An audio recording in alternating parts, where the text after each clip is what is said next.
Okay, so welcome sa ating mga kaibigan, mga kapatid na sumusubaybay po sa ating Prophetic Insight Series.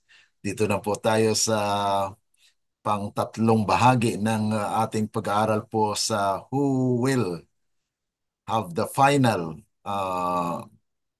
finality of the honor, kung sino po ba yung talagang manalo na may pagmamayari po ng Jerusalem, ano? I will be live on our Facebook page. And those who are following us, may God bless you as we continue on with our study. This is a continuation, and tomorrow we will be being a continuation, but yet it is another deeper study on the prophecy of Jerusalem, Judah, and Israel. What is that prophecy? And we will be discussing about it tomorrow. I think we will be digging more on the biblical side and also the prophetic dahil mayroon pong literal application yung Jerusalem, Judah, at saka Israel.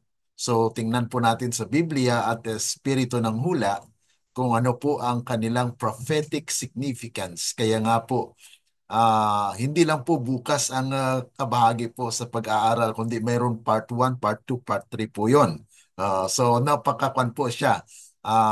Kahit sabihin natin simpleng tanong, ano, na simple lang po siya na tanong, what is Jerusalem, Judah, and Israel in prophecy? So there will be a deeper understanding on that. Kaya binahagi ko po siya sa actually bukas introduction yon. Next week will be part 1, part 2, and part 3. And then we will have a conclusion on that matter na kung saan na yung itatayo ng Panginoon na kaharian ay talagang nasa kasulatan po at atin pong iyang i-consider sa ating mga pag-aaral. Okay. Now, we will be going through with our part 3 today. Okay? Ito na po yung part 3 ng ating pag-aaral dito sa Who Will Finally Have Jerusalem. Okay? At ito nga po yung pagtatayo ng kaharian ng ating Panginoon, ano? Establishes His kingdom. Now, we will learn how prophecy points to Jerusalem. Kaya nga po, talagang dito po na ituon ang ating pag-aaral because this is God's chosen inheritance for Jerusalem. Dahil nabanggit po yan sa Biblia at nangyari literal, ngunit yung mga nakaraan na mga pangyayari sa Old Testament actually are projection or prophecy in the making na kung saan ay nais ng Panginoon natin po maunawaan. Kaya nga po, binabalik natin itong Church Christ Triumphant, page 280, paragraph 5, past history will be what? Repeated. A determined conflict is to be waged in the Christian world. Kaya nga po mayroong struggle sa Christian world ay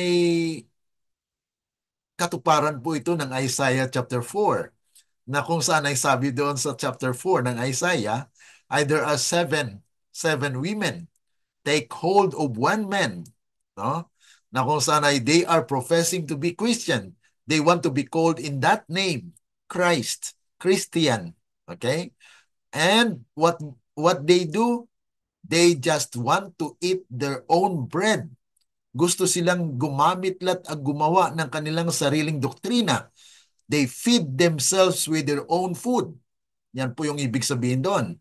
And then they want to clothe themselves with their own apparel. Kaya nga po, there is a struggle. Kaya sabi rito, people who are disloyal to the commandments of the living God, ano po mangyari? Mangyari? Will. Ano po mangyari? They will what? In their supposed self-importance, what happened? Be inspired. Talagang kwan sila po, inspired sila ni Satan to war against those who follow the love of God which taketh away all the sins of the world. Kaya nga po yung kalabanin po nila, yung mga sumusunod follow Jesus whithersoever he goeth. And who are these? According po sa Revelation chapter 14, 1 to 5, ay yung 144,000. So, wala pa po tayo dun. But we are now taking into consideration the prophecy. Kaya tinitingnan po natin. Yun po yung pananaw na makahula para po tayo maging handa in these last days. Dahil all who are the sons and daughters of God are His chosen ones, His soldiers. Kaya mayroon pong final conflict, may final war, na ito pong war na ito ay ilalaban po ng Panginoon sa pamagitan po ng kanyang soldiers, ng kanyang army. Kaya nga po, binubuo niya po na kanyang nililinis katulad po kay Gideon. Si Gideon po ay libo-libo pong mga sundalo niya pero ano pong ilan lang po ang sumabak sa awayan? 300. Imagine that. Out of thousands of people na kung saan ay maging kakampi at kalaban po doon ay God chosen. Only 300. Dito po sa labanan in this last days, He will cut out without hands. It is God's intervention that the stone will be what? Will be cut out. Gizar. Yan po yung Hebrew word na ginamit po doon sa cut out. Gizar. Ibig sabihin, quarry. So there will be a quarry in the mountain. At alam po natin mga kapatid na mayroon pong mga bato na classification of stone, ano? At it was generally acceptable na kung saan ay mayroon pong dalawang kan po ito, classification of stone. Maaari na ito ay buhay or patay. Okay, so actually marami po yung mga classification, no, they name it names. Ngunit dito po sa ating pag-aaral ay dalawa lang po ang ating tinitingnan dito. Yung buhay na bato at yung patay na bato. Kaya nga po yung buhay na bato, yun po ang pipiliin ng Panginoon. Kaya maging stone kingdom po siya. Kaya sa verse 44 sabi, in the days of these kings, hindi po sinabi na after these kings, kundi in the days of these kings. Therefore, there are still kings existed when God established His kingdom. Kaya yun po yung mga punto nating inuulit-ulit po mga kapatid para po maunawaan ng ating mga kaibigan na dito po sa ating pag-aaral ay this is what God had revealed to us as a church. Tayo po ay manalangin. Dakila at mabagin po naming Ama na nasa langit ka sa muli, kami po ay lubos na nagpapasalamat na binigyan po kami ng pagkakataon na maalaman po ang mga katotohanan mula po sa inyong kasulatan sa Biblia, na ito po ay kinasiyan ng Banal na Espiritu na ang sumulat nito ay inyong pinili upang bahagi po ang inyong kalooban para sa inyong bayan in these last days. Kaya nga po't aming dinadalangin na nawa, Panginoon, ay patnubayan po ang bawat isa na sumusubaybay po sa pag-aaral na ito upang sa ganun, Panginoon, ay sila rin po ay kabahagi na maging kasama po or kabilang doon sa mga taong inyong gagamitin in these last days. Salamat, Panginoon, at amin pong tanggapin ang basbas ninyo at ang inyong patnubay. Ito po ay aming dalangin dahil lamang po sa madamis na pangalan ng aming Panginoong Yesus. Amen. Okay. So dito po tayo mga kapatid, alam na po natin yung purpose, ano? Yung ating layunin dito ay to explore the prophetic significance of Jerusalem in the Bible and how its ultimate ownership aligns with God's plan for the remnant people. Kaya nga po, pag-aralan din po natin yung tinatawag nating gigantic war that will actually rage or mangyari po sa Middle East. At yan nga po ay unti-unti po natin nakikita Ngunit hindi pa po ito ang lubusang fulfillment niyan, mga kapatid. Kaya Jerusalem is a center or central of hopes and aspirations of many nations, especially God's people in these last days. That God will gather His people.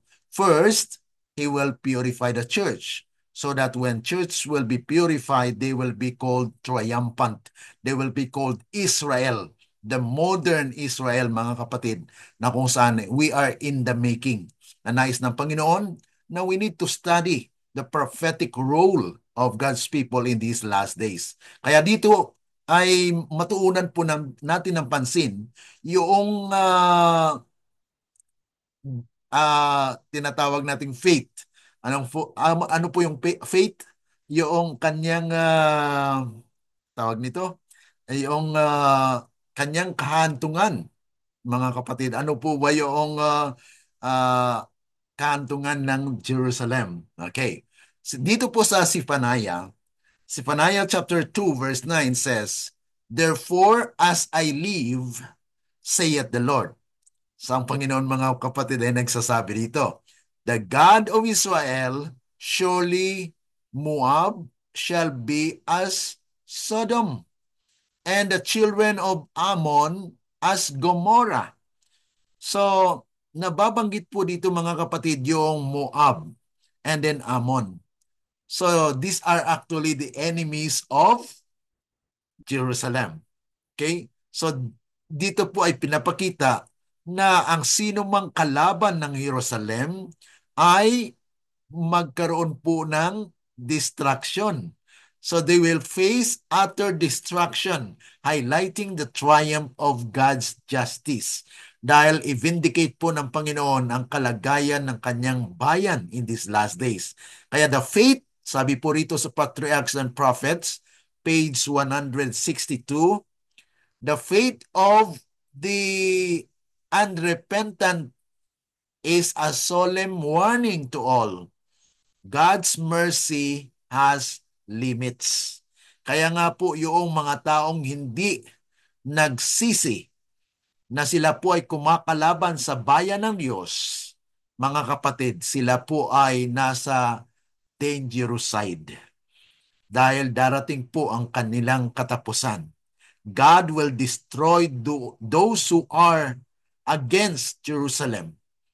Ang binabanggit po dito, mga kapatid, na Jerusalem ay yung Jerusalem in prophecy. Kaya nga po dapat matutunan natin at atin pong maunawaan kung ano po ang kahulugan ng Jerusalem. Yan po ay ating pag-umpisan bukas. Ano?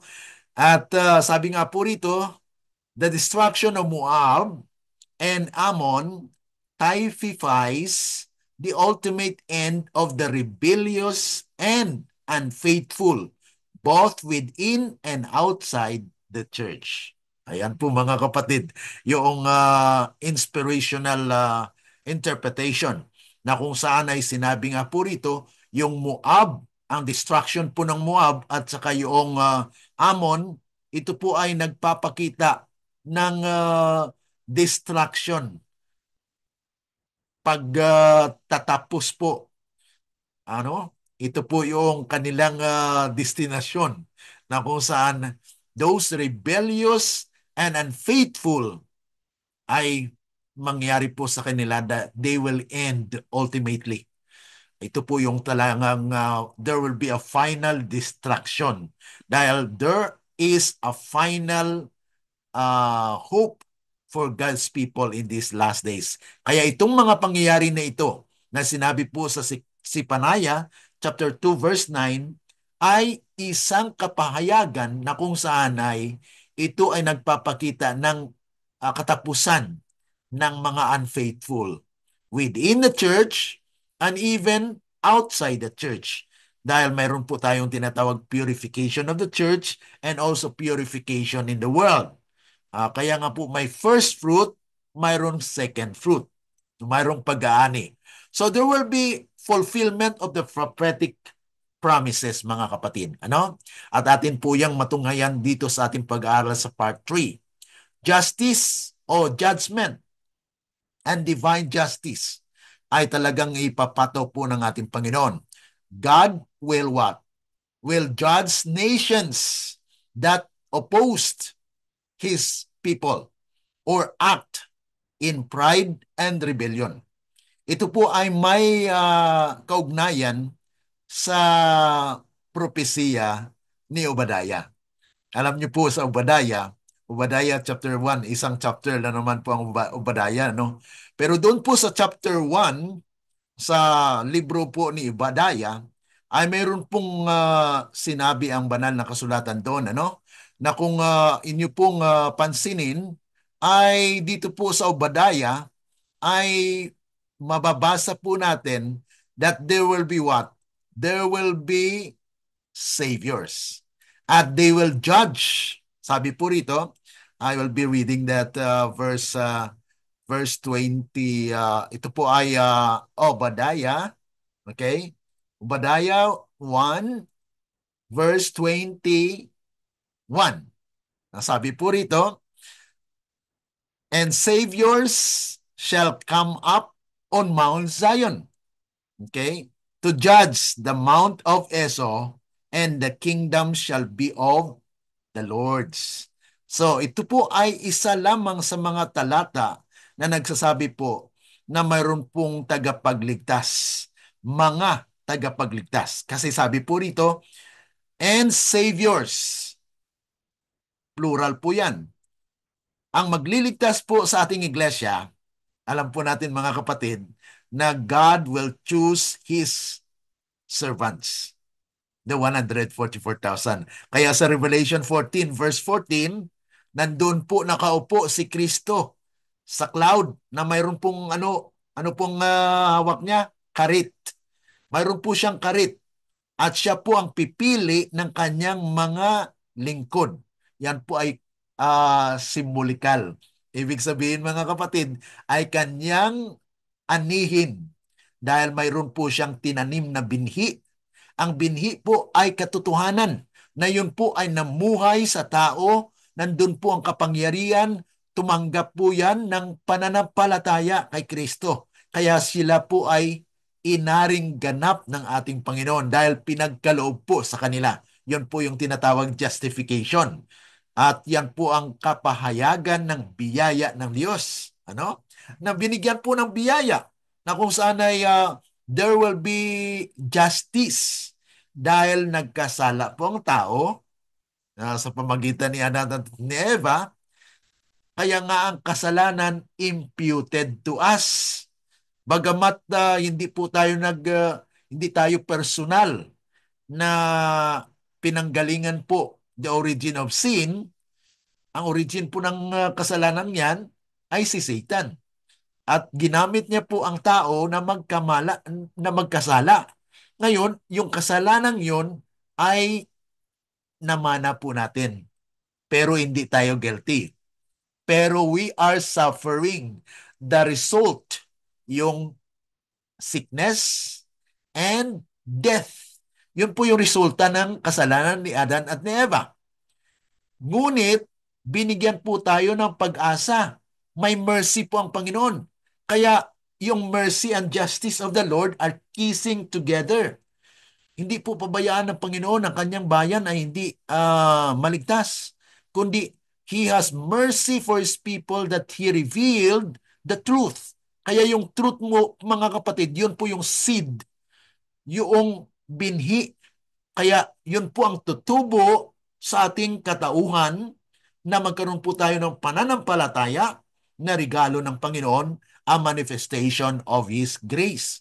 Kaya nga po, i-deliver at i-restore ng Panginoon ang kanyang nawawala at naliligaw na mga tao o yung bayan niya. Kaya sabi rito, deliverance and restoration. God will defend Jerusalem, purify His people, and restore them to a place of safety and blessing. Kaya ang purpose po ng kingdom is actually for safety during the sandilo.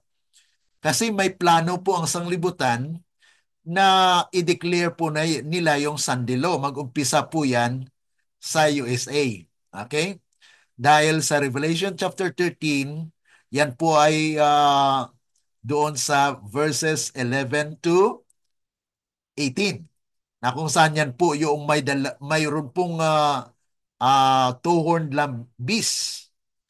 Ito po ay may sungay, dalawang sungay na lamb na maamo, parang maamo siya. Okay? Pero mga kapatid, mayroon po siya dalawang kapangyarihan diyan, Republican and Democratic. So, yun po mga kapatid ang magdadala ng kung saan ay mag-declare po ng sandilo. Okay? So, there will be deliverance and restoration and God's people will be protected and delivered. There will be cleansing dahil there will be fountain that will be open. Zechariah chapter 13 verse 1. A process of spiritual and physical purification. Dahil makaranas po dapat sila ng spiritual renewal. Ito po ang nangyayari ngayon sa iglesia na mayroon pong yuning of stone. Pinupurify po ang ating buhay. Kaya nga po, mayroon po final na cleansing. Yan po ay mangyari sa kaharian. Sa kanyang kaharian ay hahanda. No? Na kung saan ay mangyari po muna yan sa lupa, a taste of heaven on earth bago po ang vacation.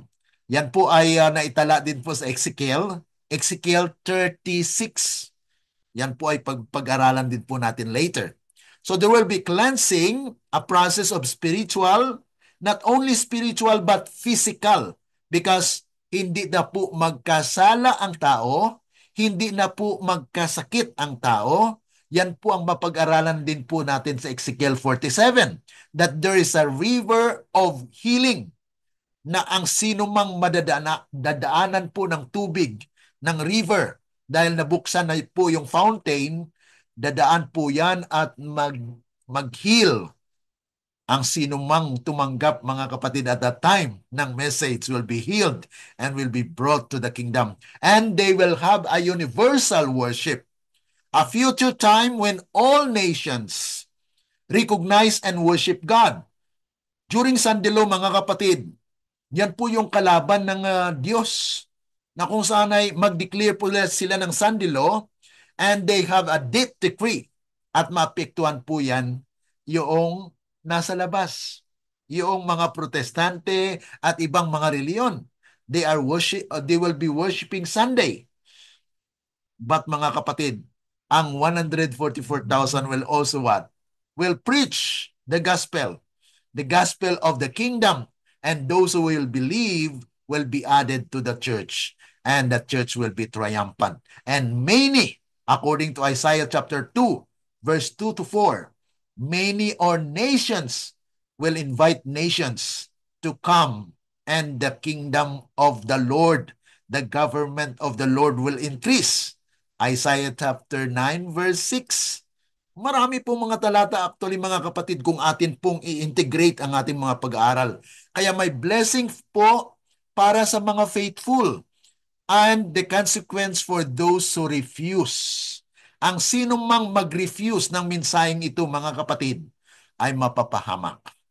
Kaya napaka-solemne ang mensaheng ito, mga kapatid, because there will be gathering and restoration of Israel. Ayan, nabanggit naman ng Israel, ano? Kaya nga po, pag-aralan po na talaga natin yung Jerusalem, Judah at Israel para atin lubusang maunawaan po kung ano ang kahulugan nito. Ano po ang sabi rito sa early writings? Page 56. The gathering of Israel is a foretaste of the final ingathering when the redeemed will dwell securely in the New Jerusalem. Alam po natin, mangyayari po yan na after the vacation. Yun na po yung tinatawag natin na New Jerusalem. So paano po mabuo ang bayan ng Diyos kung dito pa lang sa lupa ay hindi na po sila nag-gather? Ang New Jerusalem po, mga kapatid, is a place prepared. After the vacation in 1,000 years, ay bababa na po yan. So there is no more gathering at that time. So kailan po mag-gather? Siyempre before the second coming of Christ. Kaya nga po, there will be a loud cry that will happen. Kaya nga po, the physical gathering of Israel foreshadows the final gathering of the faithful remnant, representing the great multitude. Yan po ang i-gather ng 144,000 that they will call all the people, mga kapatid. Kaya matutupad din po yung Joel chapter 2 verse 28 na kung ano po ang ulan na nabuhos doon sa early rain ay kasama po yan na mabuhos sa latter rain. Dahil at as the rain and the latter rain will fall, ay nandoon din po yung early rain. Ibig sabihin, kung ano po ang mga mensahe sa kapanahunan ni Ellen G. White, ay yun po ay repeatedly will be proclaimed. Kaya nga po mayroon tayong health reform. Ang health reform po, tinuro po yan ni Ellen G. White. Oh.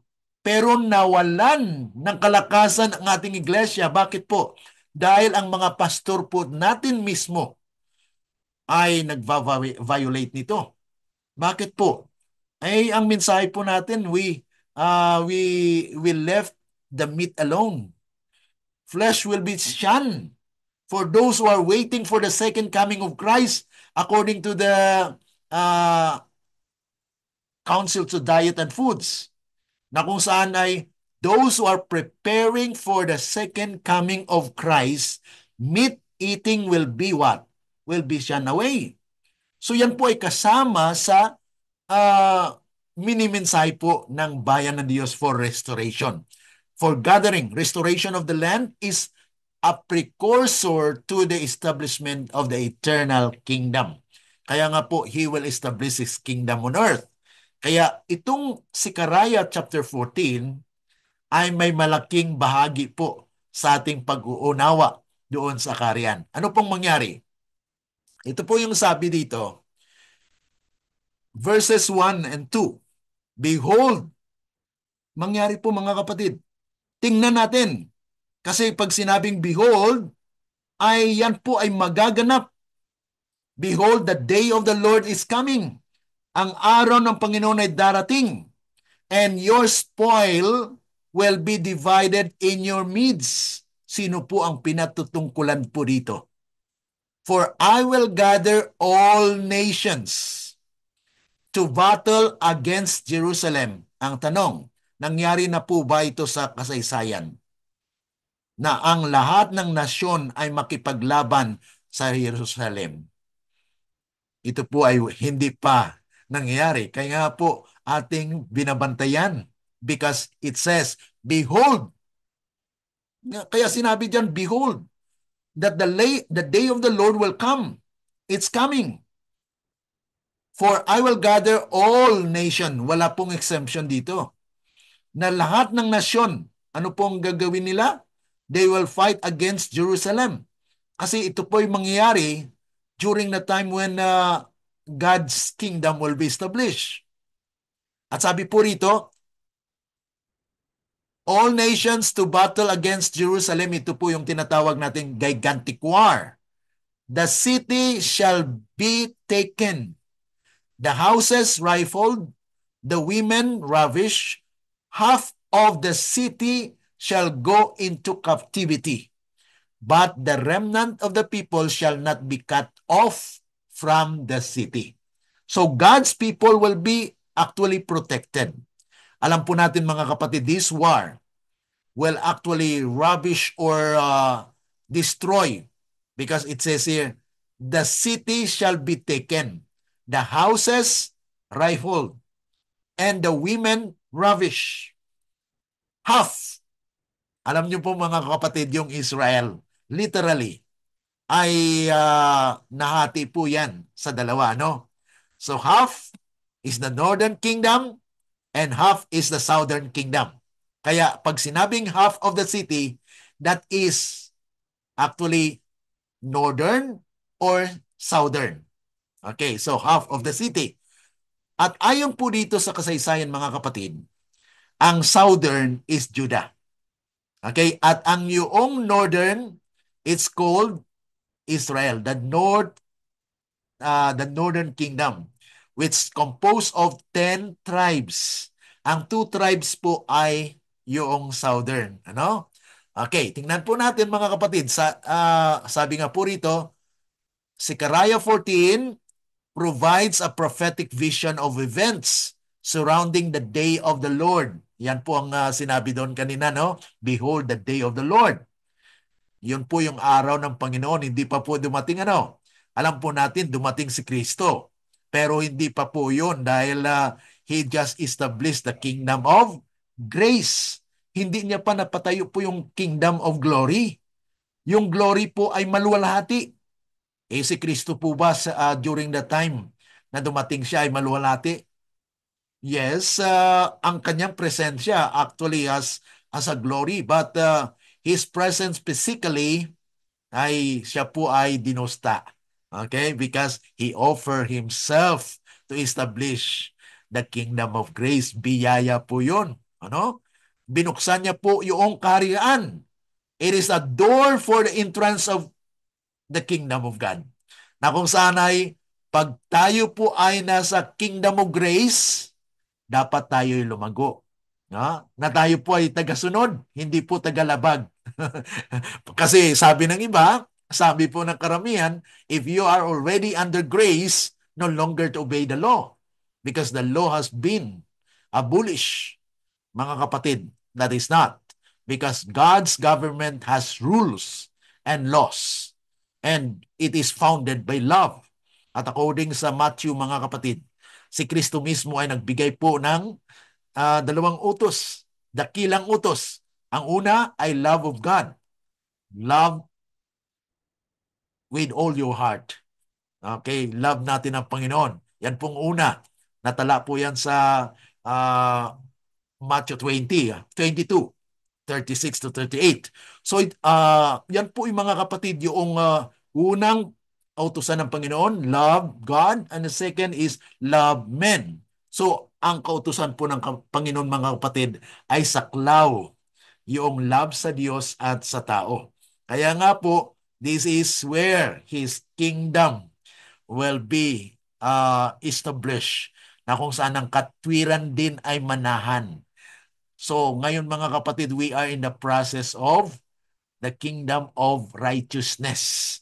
When God will judge His people and proclaim and declare that His people become righteous, then that's that establishment of the kingdom of righteousness and beginning also of the kingdom of glory. Bakit po? Dahil ang kaluwalhatian po ni Kristo ay makita na sa kanyang bayan and the earth will be lightened with God's glory. Revelation 18:1-4. Kaya nga po, dito po sa pangyayaring ito po yung precursor. Ito po yung mangyayari before that happens, na kung saan ay mayroon pong gigantic war that will happen to prepare the land in Jerusalem. Okay? Ano pa pong sabi rito? These verses depict a time of intense trial and judgment for Jerusalem, symbolizing both literal and spiritual realities. The day of the Lord refers to a future event of divine intervention po. Yan po yung kanyang intervention na matatapos na po yung sanlibutan. Kaya sabi doon sa Matthew 24, verse 14, and the gospel of the kingdom shall be preached to all the world, and the end shall come. Pag na ihayag na po ang kaharian ng ating Panginoon, then the kingdom of God, the end will end. The end will come, mga kapatid. Kaya sabi rito, bringing both judgment on the wicked and deliverance for the faithful. So He will deliver His people first from the church. Kasi alam po natin, mga kapatid, ang church ay may dalawang ano po doon, tumutubo. Ano? Kasi ang harvest po wala pa. So, dalawang tumutubo, wheat and tares. Kaya nga po sa purification, tanggalin po ng Panginoon ng tares. He will take, katulad po sa Luke 17, na sinabi nila, yung taken will be brought to heaven. Mga kapatid, mali po yung pagkaunawa doon kasi sabi nila, one will be taken, yun po yung rapture, Pero mga kapatid, nagtanong po doon ng alagad, saan po? Magtatanong pa po ba yung mga disipulo kung alam na nila na yung natira ay maiwan. Pero yung taken, hindi alam kung saan dalhin. Kaya nagtanong po yung mga disipulo, where, Lord? Sabi ng Panginoon, kung saan yung mga uwak, kung saan yung mga eagle, nandoon ang kanilang bangkay, nandoon ang kanilang katawan. Ibig sabihin, ang taken pala doon mga kapatid ay distraction. The wicked will be destroyed. And the one that remains, yun po yung remnant, na kung saan yan po ang magtatamo ng buhay na walang hanggan. Kaya mali po ang pagkaunawa doon na may rapture, ano? Na kung saan ay yung taken na yun mga kapatid, ay taken saan? Saan dadalhin? Sabi ng Panginoon, kung saan ang mga uwak, ay doon sila.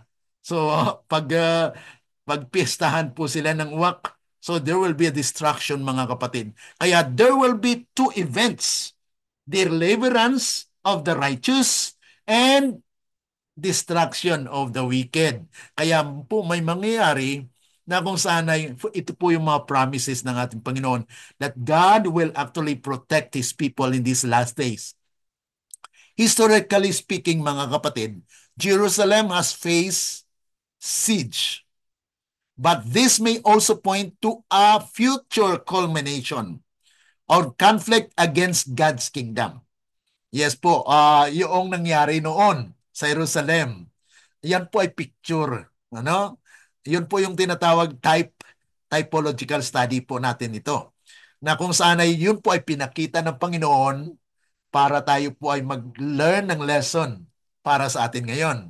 So we are also God's people. So Jerusalem will have a conflict with all people. Lahat po ng tao ay magagalit, ano?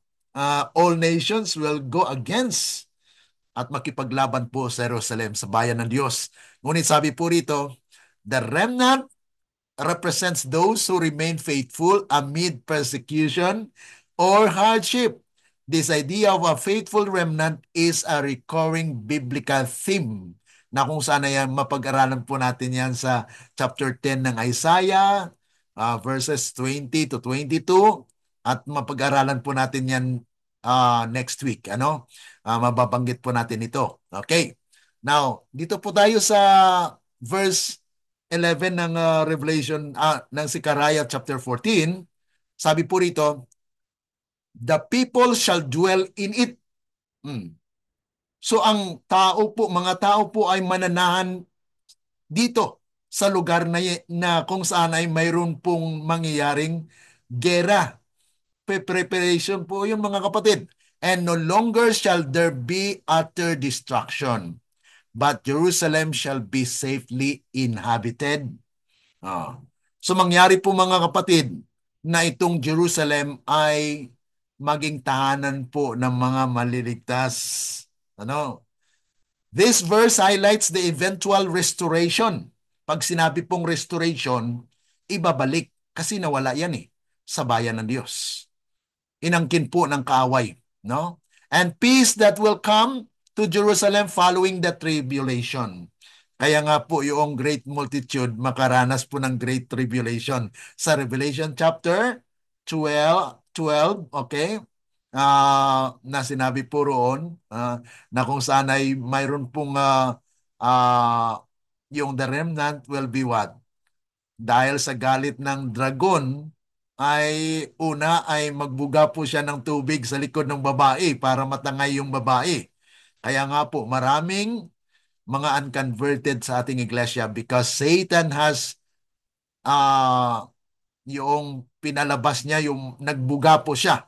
Nagbuga siya ng tubig sa likod ng babae. Ang tubig sa Bible prophecy, mga kapatid, is people. So the church will be flooded with unconverted. May mga Adventista, may mga membro na hindi konbertido. Ibig sabihin mga kapatid, hindi tunay na namuhay ng ayon sa kalooban ng ating Panginoon. Kaya nga po, mapapansin natin pag pumasok po tayo sa iglesia, bakit walang standard?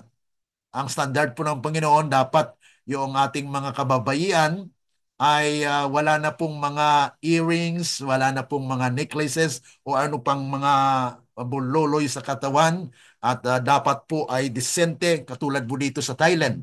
Pag dumating pong ang hari, ay wala ka pong makikita na nag-sleeveless or yung above the knee. Wala pong ganon. Because they are expecting that the king is coming. Ganon din po sana sa atin mga kapatid na mga Adventista na our clothes, our dress will actually manifest that we are ready to welcome the King of our lives. Na kung saan ito po yung nais ng Panginoon nating maunawaan. Sabi pa po rito sa verse 16 and 17 ng Sikaraya, and it shall come to pass.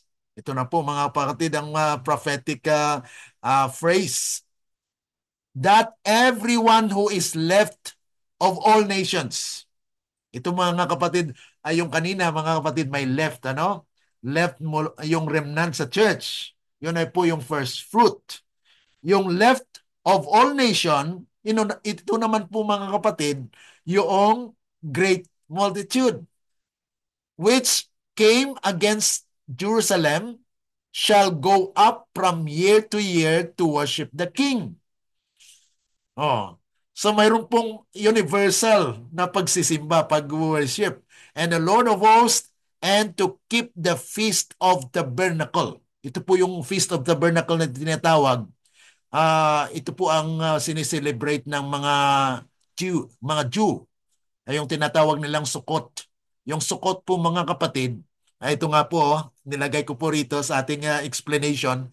The Feast of the Tabernacles, Sukkot, symbolizes God's provision and presence with His people. Ito po yung sineselebrate nila na lahat po ng mga naani, the harvested, ay ginagather po yan. Lahat po na na-gather na harvest ng during the year ay dinadala po at nagpapasalamat po sa Panginoon. And thanksgiving that He provides. Kaya nga po, dito sa kingdom, yun na po yung tinatawag nating Sukkot. Okay? The Feast of Tabernacle that will be celebrated because all the same, yung mga namatay mga kapatid bubuhayin. Ano? Kasi bago po dumating ang hari, dapat buhay na po sila. Okay? They will be prepared and they will be worshiping the Lord. And while waiting for the second coming of Christ, mga kapatid, yung plagues, yung 7 last plagues sa Revelation chapter 15 and 16 ay poured out din po.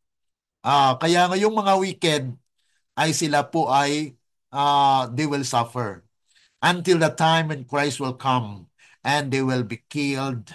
Ang ilan sa kanila na matitira will be killed, will be slain when Jesus comes. Why?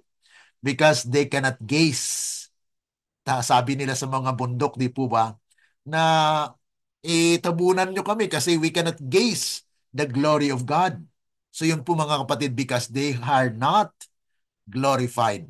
So that is actually the Feast of the Tabernacle, a celebration where all the saved of the earth, the harvest of the earth, will gather and celebrate and waiting for the second coming of Christ. Kaya these are actually the final victory and eternal reign. Doon po mag-umpisa yung everlasting kingdom of God. Dahil wala na pong mamamatay at that time. No? They will be preserved. Kasi they will see Jesus face to face. Kaya ang theme dito mga kapatid, theme and application of the scripture that we have read, judgment and mercy. God's judgment is just but aims to refine and restore. The faithful remnant is preserved even in times of great trial. Kaya may preservation po ang Panginoon sa kingdom. Kung walang kingdom mga kapatid, paano na?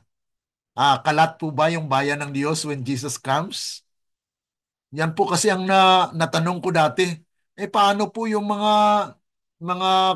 mga tao po sa ibang nasyon? Paano po sila kung kayo'y darating, kung darating ang Panginoon? Where are these people? Are they separated from their from them or they are just in one place. God will gather them to prepare. Kasi darating ang Panginoon tapos hindi kayo handa. So yun po yung paghahanda actually. Because God will restore, refine His people. God's sovereignty, nations that once opposed God will recognize His rule, affirming that He is the King of all the earth. Mayroon pa mangyari po niyan. That the all nations will acknowledge, katulad po ngayon sa nangyayari ngayon. Na-recognize nila na may Diyos talaga. Dahil hindi nila akalain na magkaroon po ng tinatawag natin wildfire sa California. Ano po nila yung kutya nilang pangalan ng ating Panginoon. Now they acknowledge truly there is God. That when God's name will be profaned at pinaglaruan po nila, pinagtawanan nila ang pangalan ng ating Panginoon, then destruction comes. Kaya actually may prophecy po dyan si Ellen G. White na yung California will experience earthquake and fire like Sodom and Gomorrah. Yun po ang actually natatala doon sa last day events din at sa ibang writings na Ellen G. White na kung sanay yun po ay nasa prophecy din. So ito po ay there will be a universal worship. Mayroon pong restoration and peace. Following tribulation, God will establish His eternal kingdom marked by peace, justice, and righteousness. Yun po mga kapatid, itatayo niya. Ito po yung vindication. Vindication of God's character. Kasi paano po mapatunayan ng Diyos na siya po ay may kaharian sa lupa? Kasi inangkin po ni Satan ito. Kaya ang Diyos po mga kapatid may plano din. Magtatayo siya ng kanyang kaharian through His church na kung saan ay mangyayari po ito. Ang true worship will be known to the world habang mayroon pong sandilo. God's people will be worshiping the Lord on the Sabbath. At hindi po sila matatakot. Ito pa pong sabi sa FC Panaya na sinabi po natin na ginagamit natin itong mga teksto na ito na nagpapahayag po ng katotohanan. Judgment, restoration, and inheritance by the remnant. Si Panaya chapter 2 verse 4, 7, sabi po rito, for Gaza, ito na po yung Gaza na nabanggit na po, shall be forsaken. At alam po natin mga kapatid, nung binumba po yung Gaza, ang ilang mga tao doon, the inhabitants, yung mga taong nakatira doon, ay lumikas. At para bagang hindi na po babalik. Okay? So Gaza will be what? Forsaken. Askelon, desolate. Yung Askelon na ito mga kapatid, 25 kilometers lang away from Gaza. Yan po yung mga biblical na word na lugar mga kapatid. They shall drive out Asdod at noonday, and Ekron shall be uprooted. These are actually the coastal places of Israel. Woe to the inhabitants of the sea coast. Ito na po yung biblical ha. Bible po nagsasabi nito, hindi si Brother Glenn. Ano? Sabi dito sa verse 4 to 5, woe to the kaawa-awa sa mga nakatira sa dalampasigan, yung malapit doon sa dagat. Ano? Oh, the nation of the Syrites, the word of the Lord is against you, O Canaan. Alala niyo mga kapatid, yung nangyari po kay yung kay sino yon? Anak kung sana'y magkaroon po ng tawag nito, yung si Canaan.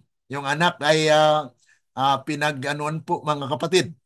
Siya po ay mayroong tinatawag na prophecy sa kanya na he will be a servant. Ibig sabihin mga kapatid, ito na po yung the land of Philistine na kung saan ay kaaway na po ng Israel. Pero kasama po yan dati sa lahi po. Pero dahil doon sa panahon ng Noah, si Noah mga kapatid ay may anak na si Ham. Ano? At si Ham mga kapatid ay nakitang hubo si Noah at pinagchismis pa sa kanyang mga kapatid. Kaya ang nangyari po mga kapatid, yung anak ni Ham at na si Canaan, yun po ang was actually affected, no? Na kung saan ay he will no longer be a part of uh, na pinagkaitan po siya dahil sa kanyang kasalanan. So this passage describes the judgment against the Philistine cities of Gaza, Askelon, Asdod, and Ekron, all located along the Mediterranean coast. These cities represent historic enemies of Israel. Kaya mga kapatid, i-prepare po yan ng Panginoon that the land, the sea coast will be what? Will be destroyed because dito po madadaan yung mga warship na gagamitin po para sa gigantic war na mangyari po dyan sa Israel. Kaya bantayan po natin mga kapatid, ano? Sabi pa po rito, the sea coast shall be what? Shall be pastures. Mangyayari po yan. Na after po ma-desolate yan, gawin po yung pasturan or talagang dito po ang maging shelter ng mga shepherds and folds for the flock. The coast shall be for the remnant of the house of Judah. Ayan. So dito nabanggit na po yung Judah. Okay? So just take note with that mga kapatid. Pag-aralan natin bukas, ano? They shall feed their flocks there in the houses of Askelon. They shall lie down at evening, for even for the Lord their God will intervene for them and return their captives. So kung may evening pa dito mga kapatid, this is before the new heaven and new earth. Kasi ginagamit po ito ng ibang mga theologian. It's not an event in the earth na mayroon pong peace. Kasi akala nila wala ng kingdom, ano? But God will establish His kingdom, mga kapatid. Following judgment on the Philistines, the land is transformed, pastures and fold for flocks. The once hostile and desolate territory becomes a place of peace and provision. Hindi pa po nangyari ito mga kapatid. Kaya expected pa natin ito mga kapatid. For the remnant of Judah. Sino ang Judah? Yan po ang pag-aralan natin bukas. Ano? This restoration imagery signifies God's faithfulness to His covenant people, na kung saan ay the remnant often represent those who remain faithful despite hardship. Kaya ang remnant po talaga mga kapatid, yun po ang mananatili na matatag at sila po ang mananahan sa lupain na inihanda po ng Panginoon on earth physically before Jesus Christ comes, because it is a picture of the coming New Jerusalem mga kapatid, na kung saan ibaba po ng Panginoon ang New Jerusalem. Intervention and return, God's deliverance of His people from captivity highlights His role as Redeemer and Shepherd. Yan na po yung katuparan na ang Panginoon po ang siyang shepherd, na hindi niya po pabayaan ang kanyang bayan. Ano? Kaya nga po, sabi rito, ito po yung mga comment ni Ellen G. White. Sabi po rito, the ultimate triumph of God's kingdom will reveal His glory and establish everlasting peace. Kaya nga po yung Kingdom of Glory, yes, mayroon pong talata sa Spirit of Prophecy that the final establishment of the Kingdom of Glory is when Christ comes in the clouds of glory. But mga kapatid, before He comes, He will establish His kingdom on earth, mga kapatid, para maging glorified ang kanyang people, ang kanyang tao. Kasi pag hindi glorified ang tao niya, mga kapatid, mamamatay din po sila sa kaluwalhatian ng ating Panginoon. Ephesians chapter 5, verse 27 says that I may present to myself a glorious church without blemish, without wrinkle, without spot. Yun po mga kapatid, ang kanyang kaharian. The kingdom church na establish niya po. So the reign of the saints with Christ represents the fulfillment of the ceremonial harvest, the Feast of the Tabernacle, mga kapatid. The gathering of the first fruit, the 144,000, and the great multitude, the second fruit. Kaya nga po, may first fruit of the living and second fruit of the living, the great multitude that will no longer die because they had been represented by Enoch. Enoch is not an Israelite. Okay? Elijah represents actually those 144,000. Elijah was an Israelite. Enoch was not. So Elijah represents the modern Israel. Okay, the 144,000 from Isda. And from the world, great multitude, they are represented by Enoch. Enoch is not an Israelite. That's why he represents the Gentiles, the people who will be recipient of the loud cry, na tatawagin po sila ng 144,000. Ang aanihin po ng 144,000 ay great multitude. So si Zechariah's prophecy depicts the literal and the spiritual reign of Christ as King in His eternal kingdom. Kaya nga po mga kapatid, itong kingdom na pag-usapan din po sa Isaiah chapter 11. Okay? 1 to 10. Take note nito mga kapatid, dahil this is misunderstood as well and misinterpreted.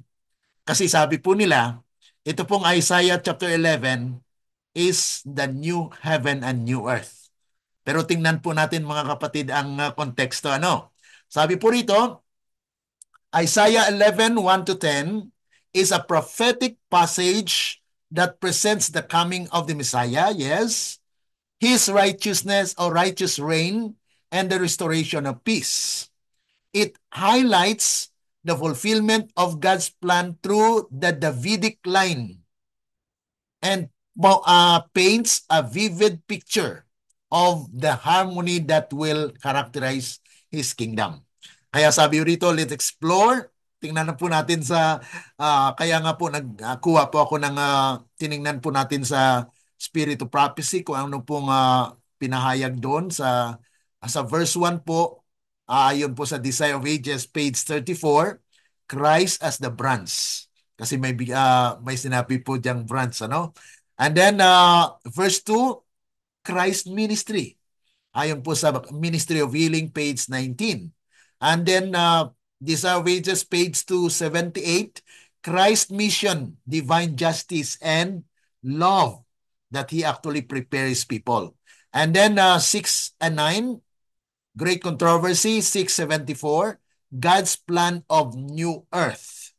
Kanyang babaguhin ang lupa at kailangan ma-prepare niya po ang kanyang bayan. Okay, verse 10. Ito na po yung five butal na misinterpreted na talata, na yung nauna, sabi nila, kanyan, in heaven. Pero mga kapatid, sabi rito, and in that day, pag sinabing in that day, ayon po dito, sa panahon na itong lugar na ito ay may kapayapaan. Okay, so in that day, sa araw na yan, there shall be a root of Jesse. A root of Jesse. Who shall stand? Sino po ba yung root of Jesse? Di pa si David. Okay? Shall stand as a banner to the people. For that Gentiles shall seek Him. So dito po ay may paghanap pa. Ang Gentiles maghanap. Kanino? Sa Kanya. Itong root of Jesse na ito. Sino po yung son of David? Jesus, mga kapatid. So Christ.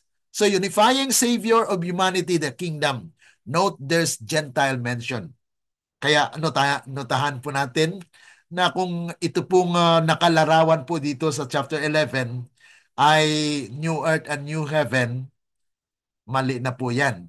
Dahil mayroon pa pong mga Gentiles na naghahanap. So ibig sabihin, this is before the second coming of Christ. That the great multitude will seek and become a part of God's kingdom. Because the kingdom will be restored.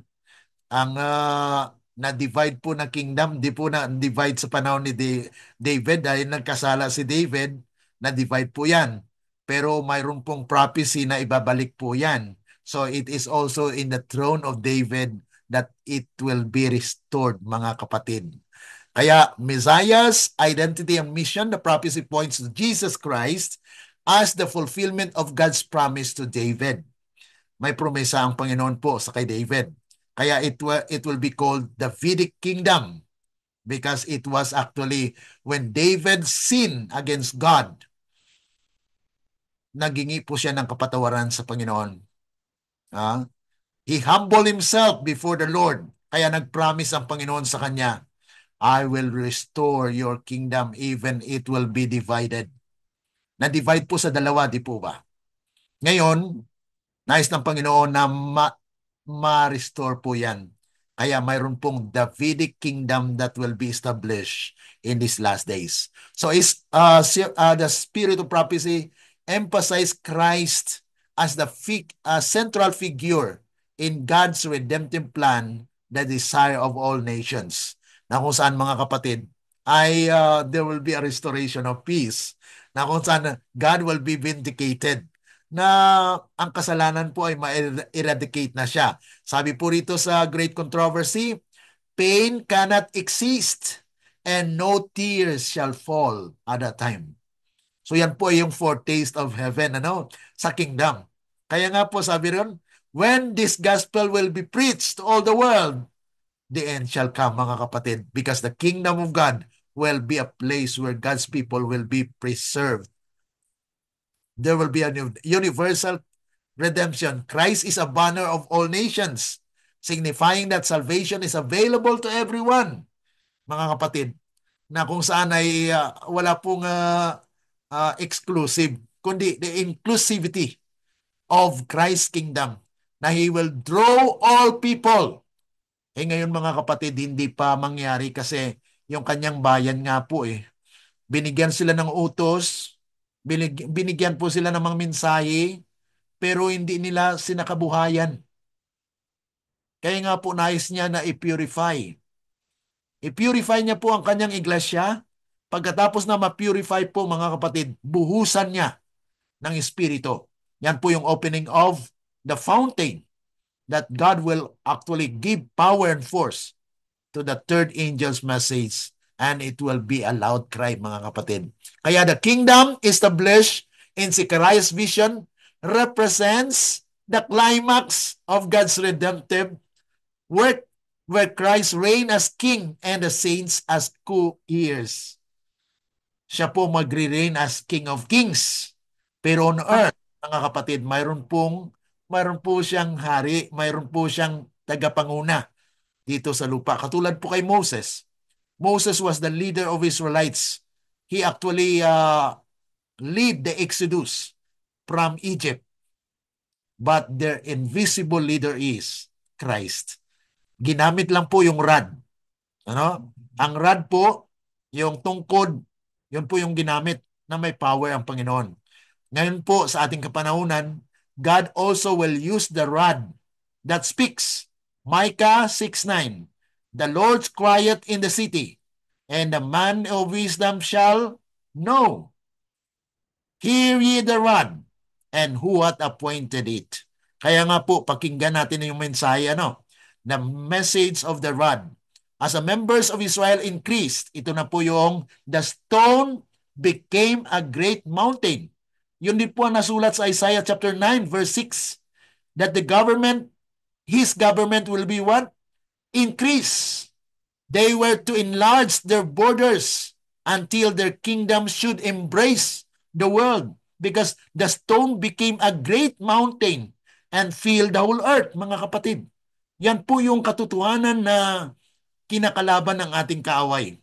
Kinakalaban po ng Diablo. Ayaw niya pong mapakinggan ito. Dahil pag nalaman po ito, mga kapatid, tapos na po siya. Sabi rito, but ancient Israel did not fulfill God's purpose. Ang unang Israel noon, hindi nakafulfill. Sabi rito, the Lord declared, I had planted thee a noble vine, wholly a right seed. So nagtanim po siya ng binhi. Ang binhi yan, mga kapatid, tutubo po yan until the harvest. ang kanyang ma-harvest po na wheat. Yun na po yung 144,000. The seed, a mustard seed, natutubo po siya na maging a great mountain and fill the whole earth. Sabi po rito, how then art thou turned into a degenerate plant of a strained vine unto me? Israel is an empty vine. He bringeth forth fruit unto himself. And now, O inhabitants of Jerusalem, and men of Judah, judge, I pray you, between me and my vineyard.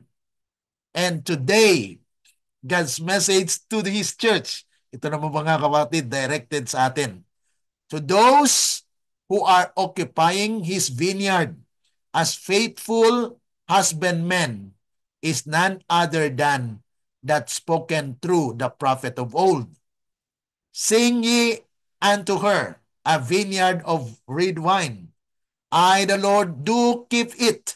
I will water it every moment, lest any hurt. I will keep it night and day. Kaya yung tinanim ng Panginoon, mga kapatid, kanyang didiligan. At magtubo po ito, mga kapatid. And He will gather. Sabi rito, the master of the vineyard is even now gathering from among men of all nations and peoples the precious fruits for which He has long been waiting. Soon He will come unto His own, and in that glad day, His eternal purpose for the house of Israel will be what? Will finally be fulfilled. He shall curse them, none that come to of Jacob to take root. Israel shall blossom and bud, and fill the face of the world with fruit. Kung ang Israel noon ang na-failure, God has actually planted a seed of righteousness, the seed of truth, na ito po ang mangyayari ng kanyang bayan aanihin. At ang maani, mga kapatid, yung first fruit, sila po ang mag-fulfill ng promise ng Panginoon. That which God purposed to do for that world through Israel, the chosen nation, He will finally accomplish through His church on earth today. Yan, mga kapatid, yung klaro na sino pong mag-fulfill ang kanyang iglesia sa ngayon. Sino po sila specifically? Ito po ang sabi. These witnesses for God are numbered. Numbered company, mga kapatid. Sino po ba yung numbered company na sinabi sa Revelation? Di po ba yung 144,000? They are numbered among the spiritual Israel. So ang spiritual Israel, mga kapatid, Seventh-day Adventist, ano? Yung talagang faithful, ano? And to them will be fulfilled all the covenant promises made by Jehovah to His ancient people. Kung ano pong promesa ng Panginoon sa mga Israel noon, He will fulfill them to His church today. So ito po, mga kapatid, yung mensahe natin, ano, na napakaganda kung atin pong maunawaan. Kaya mahaba po yung ating pag-serye nito na last year pa po ay naumpisahan natin pero hindi pa natapos-tapos, ano. At atin pa pong dagdagan yan sa ating patuloy po na pag-aaral at pag-alam sa kung ano po ang propesiya patungkol po sa Jerusalem, Judah at Israel. Okay, kung mayroon po kayong tanong, it's time for us to reflect. Question? Sister Susan? Magandang hapon po. Magandang hapon. Yung po palang lahat ng karunungan sa Biblia, kung basta babasahin, without prophecy. Kung wala po yung katauhan ni Isaiah, si Brother Hotep, at pinaliwanag niya yung tungkol kay Ellen G. White, ay wala pong kabuluhan ang pag-aaral. Opo. Dahil yung pong sinabi po ng anghel, doon po kay Mary, doon sa 30, 31, 32 po ng Lucas. Opo. Basahin ko po, kabuuan po ito ng sinasabi ngayon ng Aha. Lord.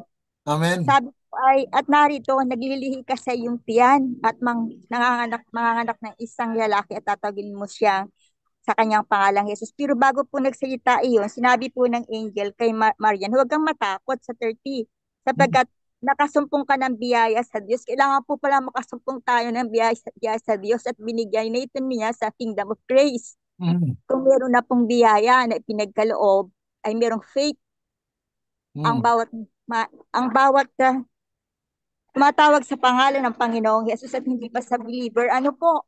Dahil Opo. may quarry. Meron pong quarry ayon po sa sinasalita. Salamat po sa Lord. Kaya siya ay magiging dakila, si Lord Jesus po ay magiging dakila, tatawaging anak ng kataas-taasan at sa kanya ibibigay ng Panginoong Diyos ang luklukan ni David at ang kanyang ama. Hindi ko po ito dati Amen. alam. Amen. Yung salitang ama doon ay yung word po ay small letter lang po. Hindi Aha. po yung amang malaki. Kaya ibig sabihin ay yung ama sa lupa, ito yung luklukan ni David. Hindi ko po alam na yung rod Ah. ay ito po yung mensahe na Apo. naroon po nahawak ni David. Tapos ay hinawakan ni Lord Jesus dun sa bagong tipan. Apo. At yung pong 32, siya maghahari sa angkan ni Jacob. Yung Aha. sabi pong Root of Jacob, binanggit po ninyo kanina, ay Mm. magpakailanman at hindi magkakawakas ng kanilang kaharian. Kung basta lang po ito babasahin, matagal na po ako nagbabasa nito, pero hindi ko po yun nauunawaan na Amen. salamat po sa Lord na napakahalaga po ng prophetic insight mula po doon sa simula ng pagtuturo sa part 1, part 2, part 3 na po ngayon ay binubuo na po ni Diyos ang mga things sabi ni Lord na ibibigay niya sapagkat siya ay makapangyarihan sa lahat, ibibigay niya ang lahat ng mga bagay patungkol sa langit. Mm. Kaya yung lahat siya ay sumasa lahat at lahat sabi ni Lord. Kaya sa Ephesians 1 po yung nakasulat, 1 to 23 kung pag-aaralan. Nakakatuwa po na ngayon po ay malinaw po na si Jesus Christ ay yung the Lord of Glory, the Kingdom of Glory. Siya yung pinakang King of Kings and Lord of Lord Amen. na ang talaga pong nakakagalak ay Lord, turuan mo po kami na matutupad dahil may mga bagay po pang hindi nalalaman. Kasi ang tagal mo na pong, 1 year, magwa 1 year na po ako ngayong March. Mm. Yes At po. hindi po pala napakadaling maunawaan ng prophetic insight. Kaya Aha. po, kaya po kahit magsalita sa mga SDA, hindi po nila maunawaan. Sapagkat tanging ang Diyos nga lang po ang nakapagbibigay ng pangunawa mula sa Espiritu. Kaya salamat po na the testimony of the Lord Jesus Christ is the spirit of prophecy. Amen. Salamat po sa Panginoon. Amen. Maraming salamat po at talagang nagagalak po ang kalangitan dahil sa testimony na yan na nararanasan po natin yung pananaw na naunawaan po natin dahil ito po ang nais ng Panginoon na maunawaan po natin because we are in the last days. So dapat ay lahat ng mga nasusulat po ay dapat naunawaan na po natin. Kaya kung mabanggit po yung chapter 1 ng Isaiah, ano po ba yan? Chapter 2. Yung chapter 1 actually, kung pag-aralan mo ay Isaiah, yun po yung pagpapakita ng rebellious people of God na mayroon po siyang prophecy sa chapter 2 na ipakita po ng Panginoon na mountain of the Lord will be established on the top of the mountains at pinahayag niya sa chapter 3 na ito ang kondisyon ng ating iglesia. May mga babae dyan na tumatayo na may pride. Verse 16 and 20 up to 23 po yan na talagang huhuboran sila ng Panginoon dahil God will judge the church. At verse 25 po ay ang mga lalaki na susuporta po sa sanglibutan ay mamamatay. At yan po ang sabi ni Ellen G. White sa Testimonies for a Church, Volume 1, 270, that this will literally fulfill. Kaya nga po pinahayag sa chapter 4 ng Isaiah na mayroong 7 women take hold of 1 man, na maraming mga Kristiyano na nag-aangkin na sila'y kakakristo. Pero ang nais lang po nila kakain ng kakain ng kanilang sariling doktrina. Ang gusto lang nila, ang tanggapin nila. Hindi nila inaral yung buo na pagkain na inihahain ng ating Panginoon. At gusto ng Panginoon na damitan sila, pero ang nais nila ay yung kanilang sariling righteousness na ako ang gagawa nito, ako ang desisyon nito. Yun po mga kapatid, ay isang kapahayagan na kung ating pong naunawaan, yun po ay bahagi lang ng mga talata na aking nabanggit, ay dapat po maunawaan natin na there are actually significance sa ating buhay sa mga huling araw. Okay, maraming salamat po. At sa ating pong mga kapatid na nagsusubaybay po, kung mayroon po kayong katanungan, just write your question, your inquiries, at tulungan po tayo ng Panginoon na we will try to ask the Lord for guidance natin po masagot ang ating mga katanungan, because I also, in my own way, I may fail to answer your questions. But we need to ask the Lord for guidance, mga kapatid, na tulungan tayo ng Panginoon, na gagamitin po ang inyong alagad na magsalita po ng sang-ayon lamang sa kanyang kalooban. So sa hapong ito ay atin pong takpan ang ating pag-aaral, at bukas po babalik tayo para po sa malalim na pag-aaral din po dito sa kahulugan po ng Jerusalem, Judah at Israel. Yan po ay bukas ay introduction. Pero next week, dagdagan po natin ang ating pag-aaral based on the Bible and the Spirit of Prophecy. Tayo manalangin. Dakila at mabagin po naming Ama na nasa langit ka sa muli, kami po ay lubos na nagpapasalamat sa biyaya at karunungan na inyong binahagi po sa amin, dahil wala po kaming kakayanan na maunawaan ito. Kundi kami nagtitiwala, Panginoon, na sa pamagitan po ng inyong mga salita, mga inspired writings, Panginoon, ay amin pong lubos maunawaan at makita ang inyong panukala sa inyong iglesia, ang Seventh-day Adventist. We know, O God, that we are your people, but yet there are people still in the church who are not converted. May you speak to them, O God. Mangusap nawa kayo sa kanila, Panginoon, dahil nais namin bilang magkakapatid sa iglesia ay kami po ay nananawagan na patuloy nawa na buksan ng kanilang mga puso at isipan sa pakikinig po sa inyong mensahe, The Shepherd's Rod. Salamat, Panginoon, at amin pong tanggapin ang biyaya at inyong patnubay na amin pong matamo mula lamang po sa inyo. Ito po ay aming dalangin dahil lamang po sa matamis na pangalan ng aming Panginoong Jesus. Amen. Let the words of our mouth and the meditations of our hearts be acceptable unto thy sight, O Lord, our strength and our Redeemer. Amen. Amen po. Okay, Amen. magandang hapon po. Salamat po. God Magandang Amen, bless. Brad. Amen. Yes, Brother Akim. God bless po. Makikinig lang, Brad. salamat Sarap po. pakinig, Brad. Amen. Salamat po, Brother Amen. Akim at Sister Susan, and those who are following us. See you tomorrow. Amen. Amen. Thank you po. Amen. Bye-bye. God bless.